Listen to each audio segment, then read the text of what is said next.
Em nome de Jesus.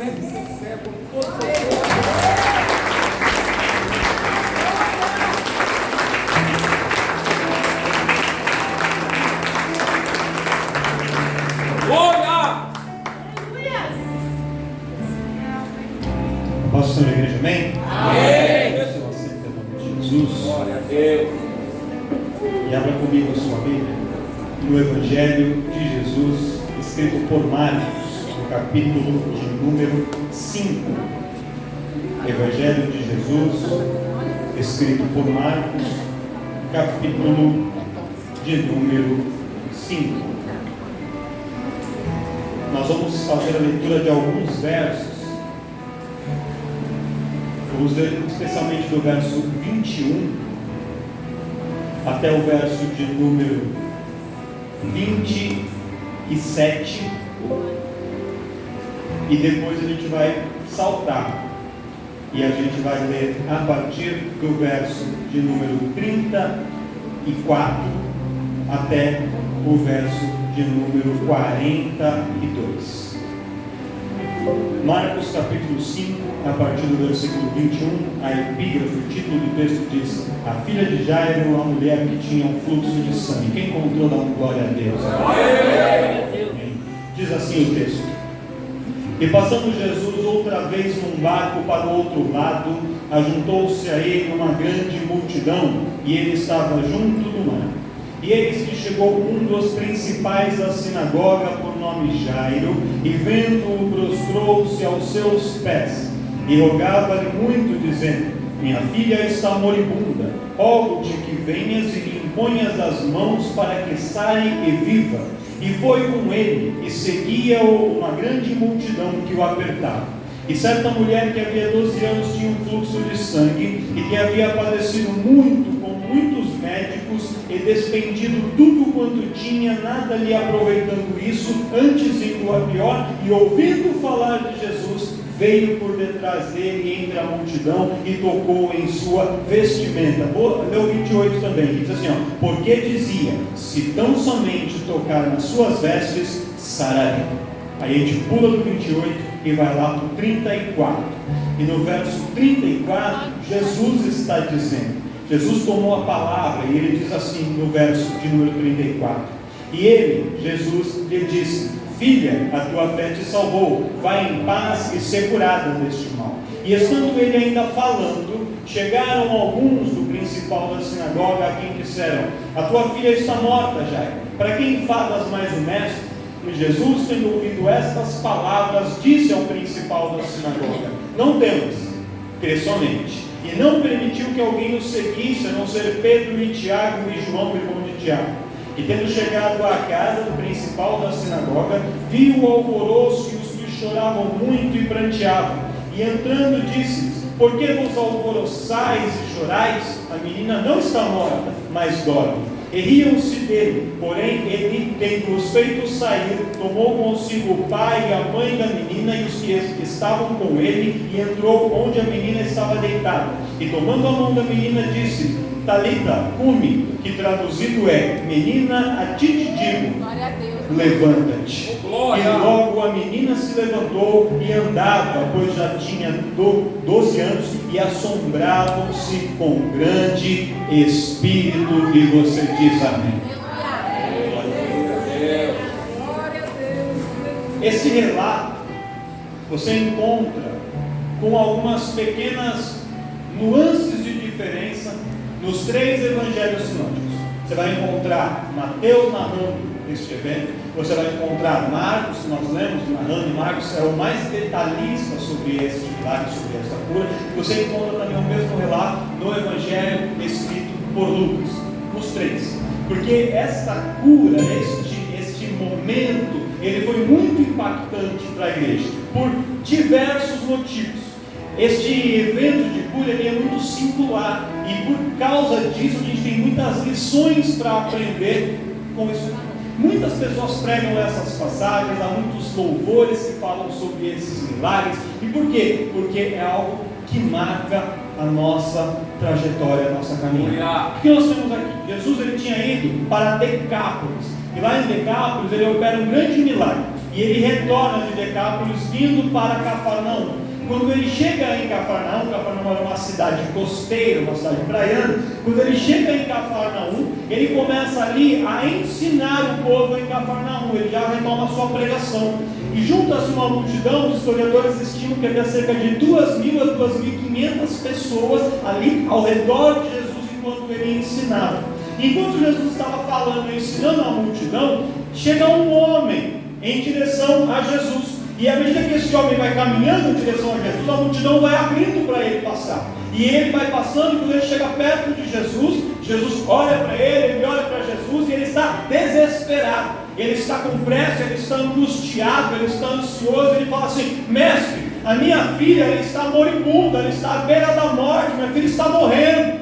Venha comigo, venha até a minha casa. Encontre a minha filha lá, impõe as mãos sobre ela, ore por ela, expulse a enfermidade dela, cura a minha filha, venha comigo. E aí quando ele fala com Jesus de uma maneira tão ansiosa, tão angustiada, que Jesus para a pregação, Jesus para a mensagem e começa a ir com esse homem chamado Jairo em direção à sua casa. E quem era esse Jairo? Esse Jairo, ele era o principal da sinagoga. Ele tinha um cargo, como se fosse um cargo administrativo. Ele não era o sacerdote que oficiava na sinagoga, mas ele era o chefe, era o responsável pela sinagoga. É como se fosse uma figura de um pastor presidente, um pastor emérito, e ele administrava a sinagoga. Então ele era um homem muito importante, era um homem rico, era um homem muito conhecido, e por isso que quando ele chega, todo mundo dá passagem para ele, todo mundo deixa ele chegar. E Jesus então, vendo a aflição no rosto daquele homem, vai com ele para sua casa. E eles começam a caminhar, eles começam a ir em direção à casa de Jairo.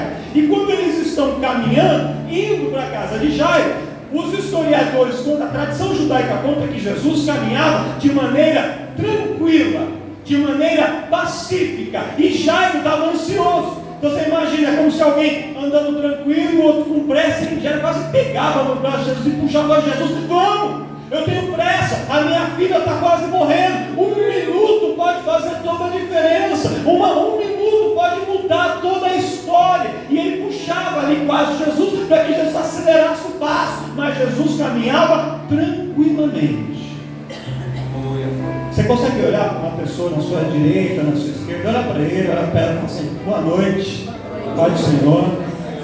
Uma pergunta para ele assim: você já ficou ansioso alguma vez?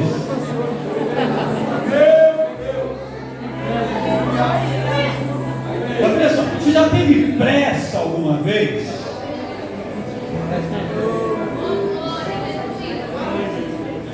Então uma pergunta: quem dirige aqui? Levanta a mão. Quem dirige?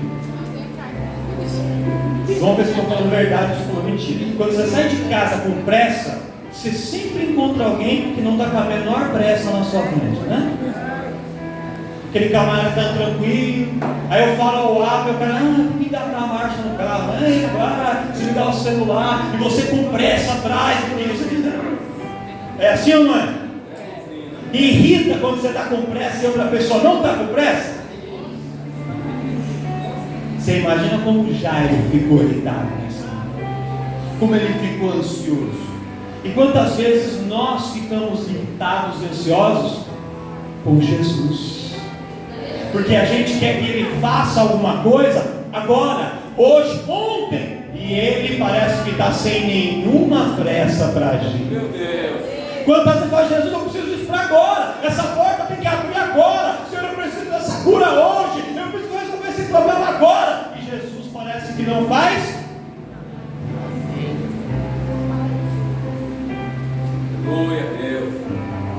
Olha para essa pessoa do seu lado e fala assim: pode não parecer, mas ele ainda está no controle de Deus.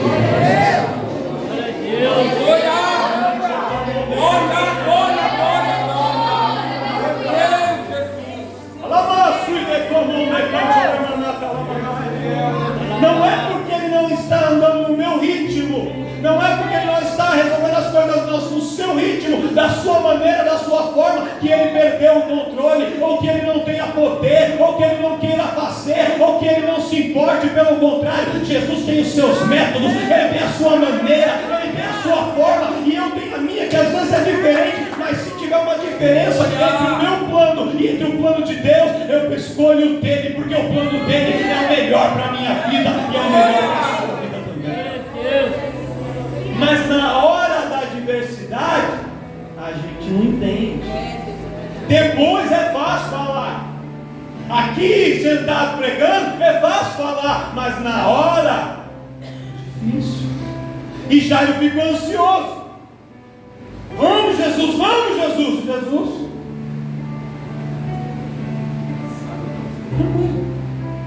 E aí, de repente, a multidão vai junto. Porque a multidão quer ver o que vai acontecer. E a multidão ali, oprimindo e apertando, tropeçando no outro. Aquela bagunça de um monte de gente. E aí nisso aparece uma mulher. Quem era essa mulher? A Bíblia não dá o seu nome. Nos 3 evangelhos diz assim: uma certa mulher, e uma determinada mulher, e uma mulher. A Bíblia não dá o nome. A história nos diz que provavelmente o nome dela era Verônica. E que depois desse evento, depois dessa cura, ela se torna um referencial. E inclusive em algumas religiões ortodoxas, ela toda foi canonizada, considerada como uma santa. Mas aqui a história não fala. A história só fala que ela era uma mulher que tinha um problema. Qual o problema? Ela tinha um fluxo de sangue. Esse fluxo de sangue, medicamente falando, o que a história especula é que ela tinha um fluxo menstrual mais intenso e mais prolongado do que o normal. Então, enquanto o fluxo menstrual de uma mulher dura 7 dias, o dela podia durar 10, 12, 15 dias. E isso fazia com que ela perdesse mais sangue, e ela tinha fraqueza, ela podia ter alguns sintomas de fraqueza no seu corpo, mas o problema não era físico, não era um problema médico que era a questão aqui. A questão é que pela lei judaica, pela lei de Moisés, quando uma mulher ela tinha o seu período menstrual, ela ficava isolada, porque ela era considerada impura, ou até mesmo alguns diziam que ela era imunda durante esse período. E como o fluxo dessa mulher era mais prolongado, então por um tempo maior ela ficava nessa condição. E o fluxo dela não tinha data para começar, não tinha dia para terminar, então era sempre uma surpresa. Por causa disso, ninguém queria estar perto dela, porque a qualquer momento ela podia começar a ter aquele fluxo, e ela poderia se tornar alguém imunda, e quando ela estava imunda, se ela tocasse em alguém, a outra pessoa automaticamente também ficaria pela religião. Então o que as pessoas faziam? Isolavam essa mulher. É muito provável, pastor Inácio, pastor Eduardo, que ela não morasse na cidade de Cafarnaum, que ela morava do lado de fora da cidade, isolada, em alguns abrigos, ou até mesmo em algumas cavernas, onde moravam os leprosos e moravam as outras pessoas que tinham alguma enfermidade considerada como imunda. Então essa mulher ela morava do lado de fora da cidade. E Jesus, nessa época, ele já estava famosinho. Ele já estava estrela. Por quê? Porque ele já havia feito muitos milagres. Então quando Jesus volta de Decápolis, ele chega em Cafarnaum, a notícia de que Jesus estaria em Cafarnaum é propagada por todo lugar. E com certeza alguém chegou para aquela mulher e falou assim: olha, você tem um problema, você tem uma enfermidade, você tem uma doença, eu vou te contar. Tem um homem que está vindo de Decápolis, está chegando aqui, e ele cura qualquer tipo de enfermidade. Se você encontrar com ele, se ele orar por você, se ele disser uma palavra, você será curado. A palavra dele tem poder. Ele não é como esses outros que falam muito, não resolve nada. Quando Jesus fala, tem alguma coisa que vai acontecer. O milagre acontece através das suas palavras. E antes desse evento, antes da cura dessa mulher, preste atenção, essa parte é importante.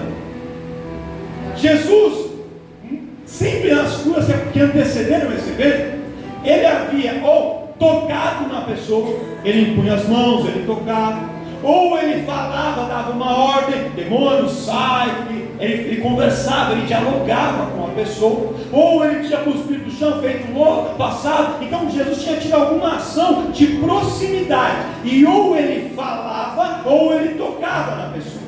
Só que nessa mulher, ele não poderia tocar, porque se ele tocasse, ele ficaria imundo.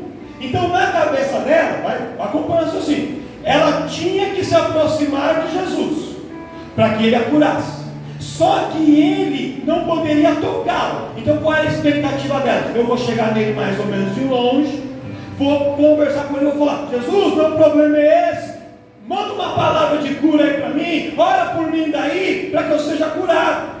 E ela pensou isso, esse era o plano dela, esse era o projeto dela. Só que quando ela chega, Jesus não estava sozinho, havia 2.500 pessoas ao redor de Jesus, e ela não conseguiu se aproximar. E para piorar a situação, quem estava lá? Jairo. E Jairo, que era o chefe da sinagoga, era alguém que tinha autoridade para, se ele visse aquela mulher imunda andando naquele lugar, e ela não poderia estar ali, para não contaminar ninguém, ele podia puni-la, mandar ela para fora da cidade. Alguns estudiosos dizem que ele poderia até mandar apedrejá-la e matá-la. Então, quando ela chega, qual é o plano dela? Eu vou encontrar Jesus, eu vou falar com ele, ele vai orar por mim, e ele vai liberar uma palavra de cura, eu vou ser curado. Só que quando ela chega, o plano que ela havia traçado não poderia ser executado. E aqui eu quero abrir um parênteses para falar com você. Quem aqui já fez algum plano para a vida, já traçou algum plano, uma meta, um alvo, e falou assim: pensei que ia ser assim, achei que ia ser tudo desse jeito, eu ia fazer isso, ia acontecer isso, e depois não dá nada certo. Quantas vezes a gente estabelece planos, a gente traça planos, a gente faz projetos, na nossa cabeça está tudo certo, está tudo perfeito, e na hora do vamos ver, não acontece nada do jeito que a gente planejou. Foi assim com essa mulher. Quando ela chega, o plano que ela tinha traçado não poderia ser executado. Ela poderia ter desistido, voltado para casa, assim: realmente, Deus não é na minha vida. Eu pensei uma coisa, mas Deus não se importa comigo. Já estou aqui há 12 anos, vou ficar mais 12, vou morrer assim. Ela poderia ter feito isso, mas ela nos ensina algo. Às vezes, a gente não consegue fazer as coisas da maneira como a gente planejou, mas a gente tem que usar as ferramentas que a gente tem nas nossas mãos. Deus prepara situações para mim e prepara situações para você, que às vezes não é da maneira ideal que você achou que seria, mas naquela situação Deus tem um caminho para mim e para a sua vida. Talvez a empresa que você trabalha hoje não é a empresa que você sonhou em trabalhar. Você achou que ia estar numa multinacional, que ia ser assim, e Deus não foi essa porta que Ele abriu. É uma empresa pequena, você está trabalhando por conta, está trabalhando de casa. Não era o caminho que você imaginou, mas usa a ferramenta que você tem nas mãos, porque através dessa ferramenta Deus vai te dar a vitória. Talvez você achou que nessa altura da sua vida você teria um determinado cargo eclesiástico, ia estar pregando nos 4 cantos da terra, e talvez você ainda não esteja. Você está sentado na cadeira da igreja, ou participando do departamento de varões, ou das irmãs, começando, dirigindo o culto, ficando na porta, cuidando do som, cuidando das crianças. Mas essa é a ferramenta que Deus te deu. Usa a ferramenta que Ele te deu da melhor maneira, porque é através dessa ferramenta que Ele vai trazer vitória para a sua vida. Talvez o carro que você dirige hoje não é o carro que você sonhou. Você olha pela internet e pesquisa e fala: queria tanto ter um desse, queria tanto ter um daquele, queria tanto morar nessa casa, ter esse apartamento, está com tudo quitado. Não é a maneira como você sonhou, mas usa a ferramenta que você tem nas mãos e glorifica ao Senhor por aquilo que Ele te deu, porque aí está o caminho e o segredo para a sua. Glória a Deus. Glória a Deus. Ela tinha um plano. O plano dela era ir conversar com Jesus, liberar uma palavra para ser curada. Não dava para fazer aquilo. O que ela faz? Ela começa a observar. Jairo chega, fala com Jesus e começa a sair os dois andando. Ela falou: então, agora ele está em movimento, o que eu tenho que fazer? Eu posso deixar ele ir embora e perder minha oportunidade, ou eu posso começar a andar atrás dele, a correr atrás dele. E se eu alcançá-lo, eu não posso tocar nele para que ele não fique imundo, mas se tão somente eu tocar na orla dos seus vestidos, eu serei curado. Porque o poder dele é tão grande, a glória dele é tão grande, que se eu simplesmente tocar na borda, na franja das suas vestes, já é o suficiente para eu alcançar o milagre que eu preciso alcançar de Deus. E ela começa a andar e vai passando pelos obstáculos, passando pela multidão, se abaixa e ela toca na orla dos seus vestidos. Quando ela toca na borda da veste de Jesus, Jesus andando, Jairo puxando Jesus, a multidão oprimindo, aquela confusão, e ela toca. Jesus para. Alguém me tocou. E quando Jesus fala alguém me tocou, e Pedro diz assim: Jesus, a multidão te aperta, te oprime, tem uma pouca leve aqui. É lógico que alguém te tocou, muita gente tocou, eu também esbarrei no Senhor, todo mundo aqui tocou. Parece uma frase até um pouco sem nexo, mas entenda, até a multidão estava pressionando Jesus para que ele fosse rápido até a casa de Jairo. Todo mundo queria ver a cura da filha de Jairo, porque Jairo era um cara importante, porque Jairo era o príncipe, era o principal da sinagoga, porque Jairo era um cara rico, porque Jairo era um cara famoso, e todo mundo queria ver o que ia acontecer com a filha de Jairo. Mas Jesus não está preocupado se é rico ou se é pobre.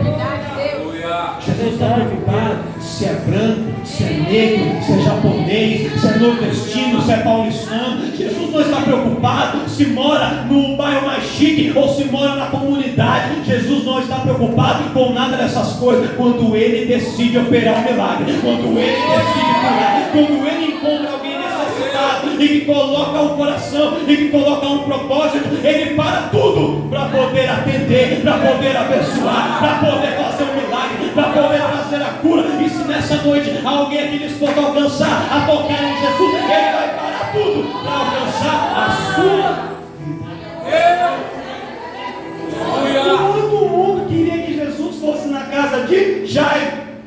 Jairo estava preocupado com a sua filha, com a filha dele, Jairo.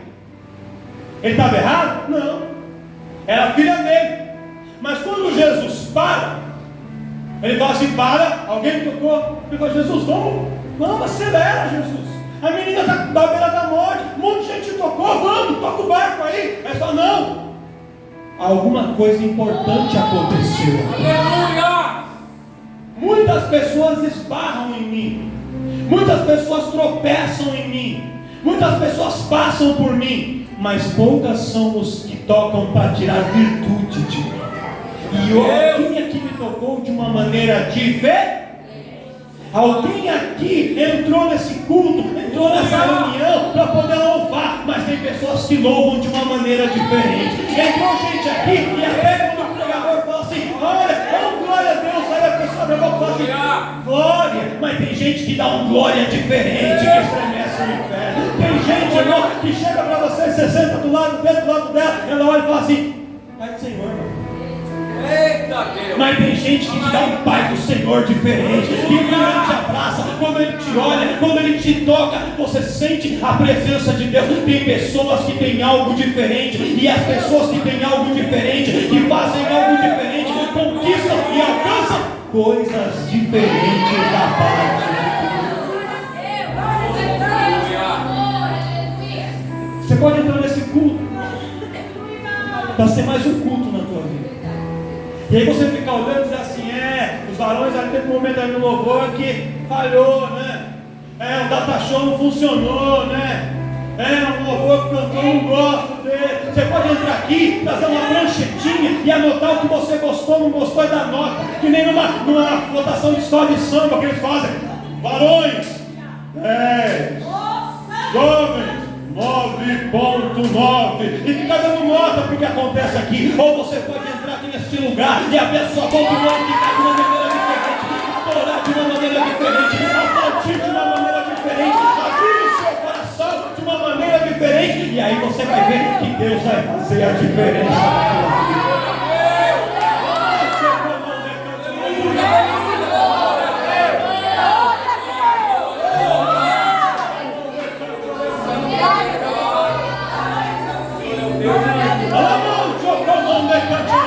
Uma glória de Deus descendo aqui nessa noite.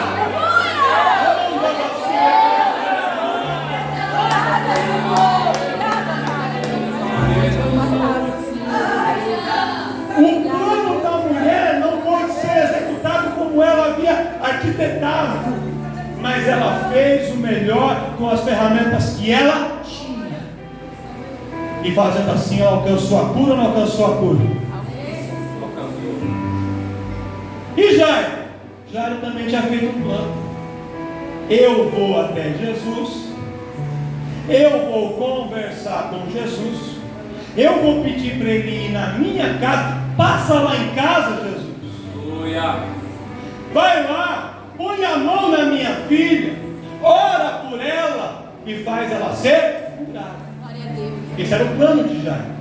E o plano dele começa bem. Ele fala com Jesus, Jesus ouve, Jesus atende e eles começam a ir para a casa de Jairo. Tem vezes na nossa vida que você arquiteta um plano, não dá nem para começar. Tem vezes que você até começa, e começa até bem, mas aí no meio alguma coisa começa a sair do controle. Alguma coisa não dá muito certo. E é nessa hora que Deus quer ver a minha e a sua fé. Às vezes a gente vai fazer um negócio e parece que está tudo caminhando de um jeito. Aí começa a aparecer uns obstáculos no meio do caminho. E parece que não vai dar certo. Mas Ele ainda está no controle de tudo. Aí você fez uma entrevista, eles falam que na sexta-feira te dava o retorno. Você ficou sexta-feira olhando para o celular o dia inteiro assim, esperando. E o bendito não tocou. Não quer mais saber. Não quer dar certo. Todo mundo trabalha, só eu que não. Ou você pode entender que talvez a resposta não venha na sexta, mas segunda-feira Ele pode tocar de graça a resposta que você escolheu. Porque às vezes não acontece da maneira como você planejou, mas Deus ainda está no controle. Saiu do teu controle, mas não do controle do Deus. Começou bem o plano de Jairo. E aí aparece quem? Aparece uma mulher no meio do caminho. E imagina Jairo pensando: o que é essa maluca? O que é essa pessoa que veio se intrometer na minha bênção? Jesus estava indo, Jesus estava no caminho. Aí aparece essa mulher aí no meio do caminho para atrapalhar. Irmãos, posso falar uma coisa? Ninguém atrapalha o que Deus tem para fazer na sua vida. Quando Deus tem um projeto, pode se levantar homem, pode se levantar mulher, pode se levantar político, pode levantar chefe, pode levantar colega de trabalho, pode levantar pastor, pode levantar macumbeiro, quem quer que seja. Quando Deus quer te abençoar, ninguém impede o trabalhar de Deus na tua vida. Se parece que está demorando, é porque Ele está operando de outra maneira, diferente da sua, mas Ele continua com o controle na mão. Glória a Deus. Alguém me tocou? Quem foi que me tocou? Aí a mulher toda constrangida, encabulada, se levanta e fala assim: fui eu, Senhor. Glória. Fui eu que te toquei. E por muito tempo, irmãos, eu me questionei: por que Jesus tinha perguntado por que alguém tocou? Por que Jesus fez essa pergunta? E estudando o texto, entendendo o contexto, Deus me mostrou por quê. Sabe por quê, irmãos? Aquela mulher por muito tempo tinha sido humilhada por muita gente. Quando ela andava na cidade por causa do seu fluxo, ela era chamada, as pessoas passavam e diziam assim: ah lá, a imunda passando ali.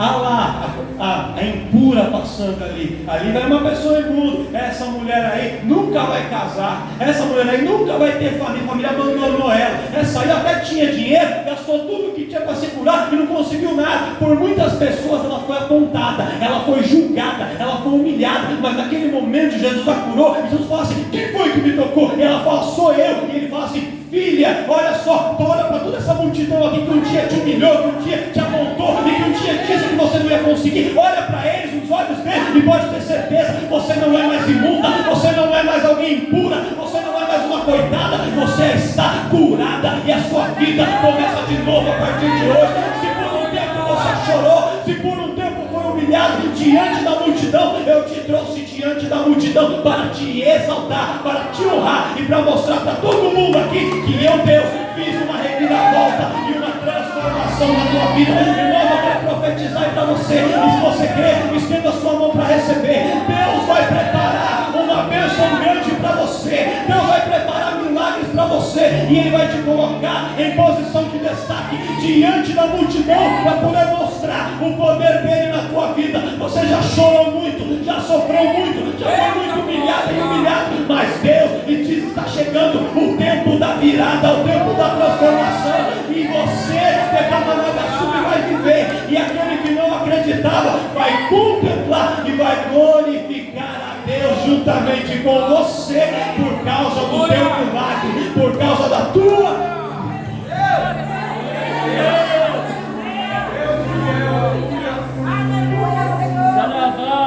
Olha para esse crente do teu lado e fala assim: se prepare, que o churrasco vai acontecer, viu? A festa vai acontecer, a celebração vai acontecer, a comemoração vai acontecer, porque Deus está preparando, Deus está trabalhando.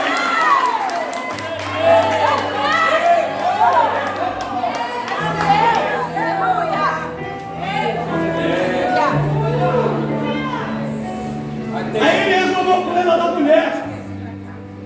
Mas e o Jairo? Ele imagina a multidão toda. Que curou a mulher. Jairo pensando assim: tá, parabéns para ela, lindo testemunho. Mas e eu? E quantas vezes a gente não fala assim: e eu, Senhor?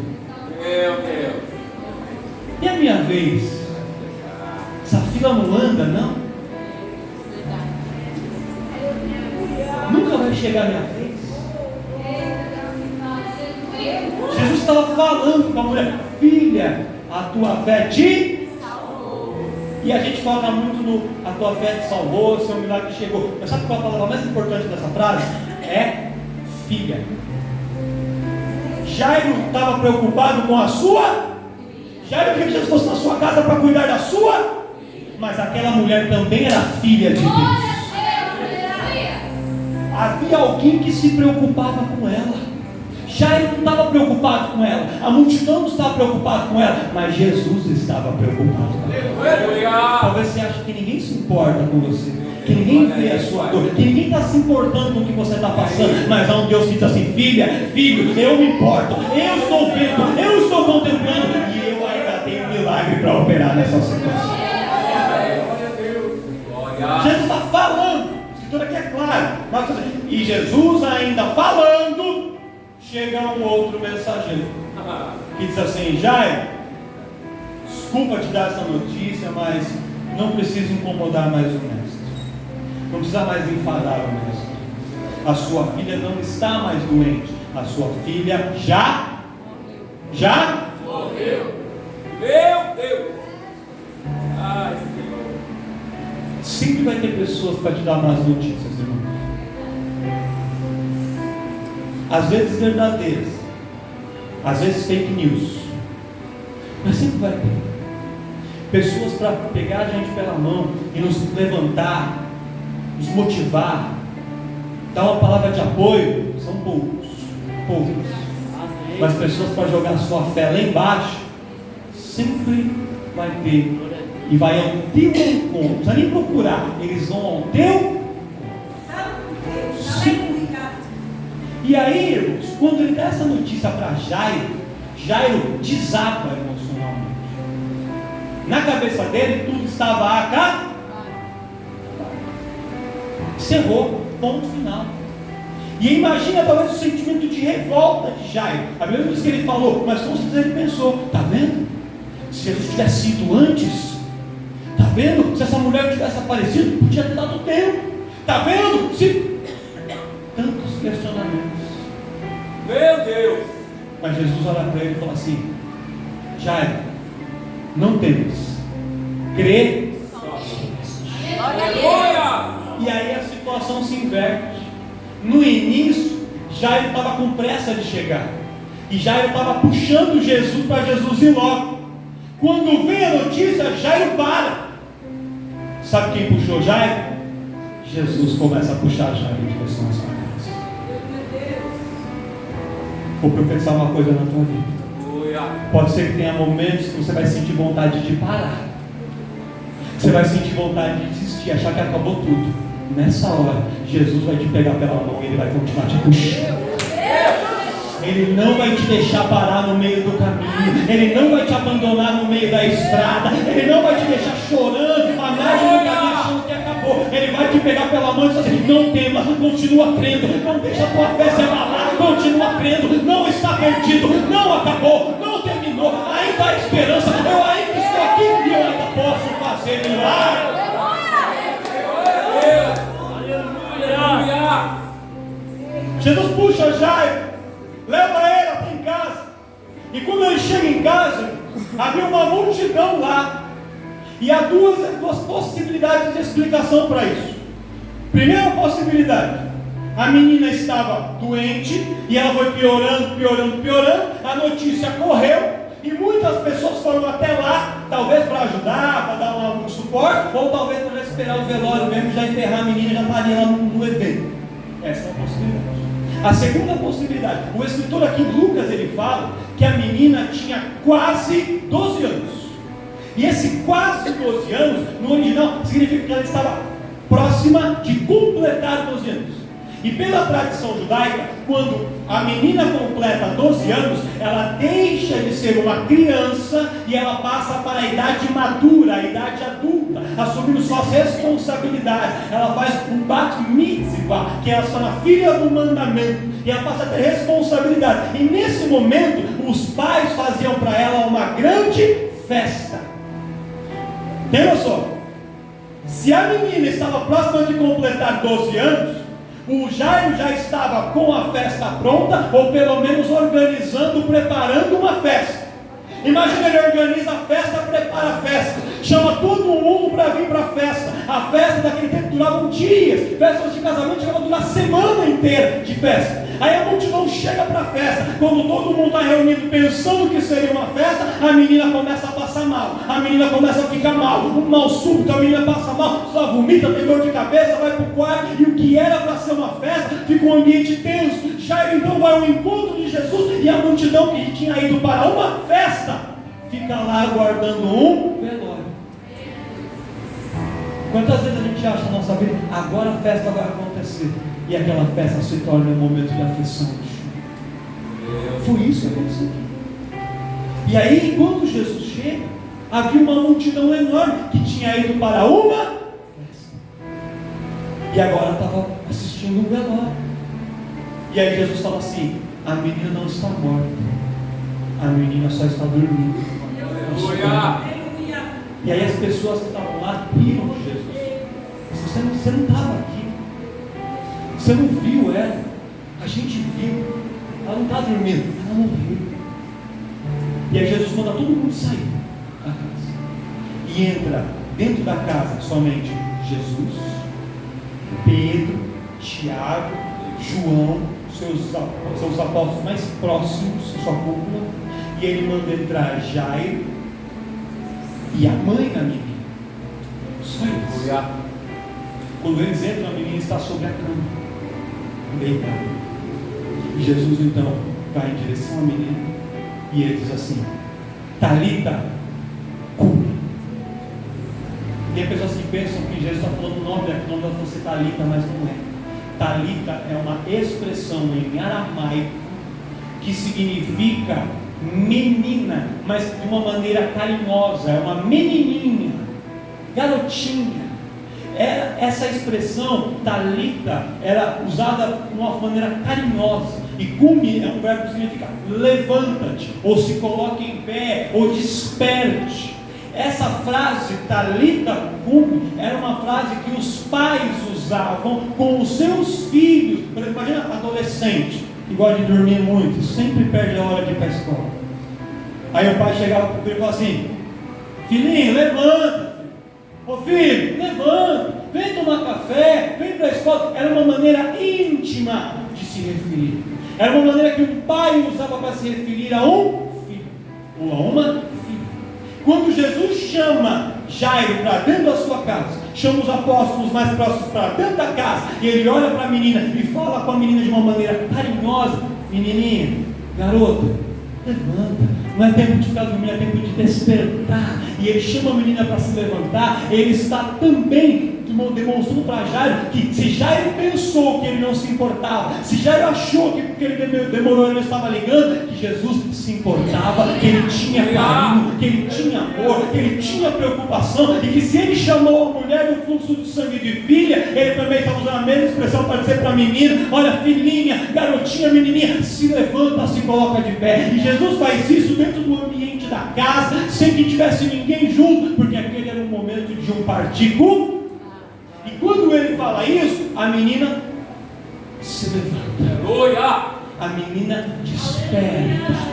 A menina se coloca de pé. A menina que estava doente, que morreu, ela ressuscita, ela se levanta. Talvez dê um espirro, uma tossida ali, e Jesus fala assim: dá para ela alguma coisa de comer, alimenta ela, porque este episódio da vida dela já passou, a vida continua, ela tem uma vida enorme pela frente, ela vai seguir, ela tem muita coisa para conquistar. A festa que havia sido preparada vai acontecer. Não acabou a festa, não terminou a festa, pelo contrário, pode mandar levantar o som da música, pode mandar servir a comida. Por quê? Porque a festa vai acontecer. O inimigo pensou que ia parar a festa, pensou que ia acabar com a festa, colocou ali um momento de tristeza, mas Jesus é aquele que reverte a situação, que vira o cativeiro e que faz novas todas as coisas. Você coloca de pé. Aleluia. Glória, glória a Jesus. Glória a Deus. Nessa noite Jesus está indo na sua casa.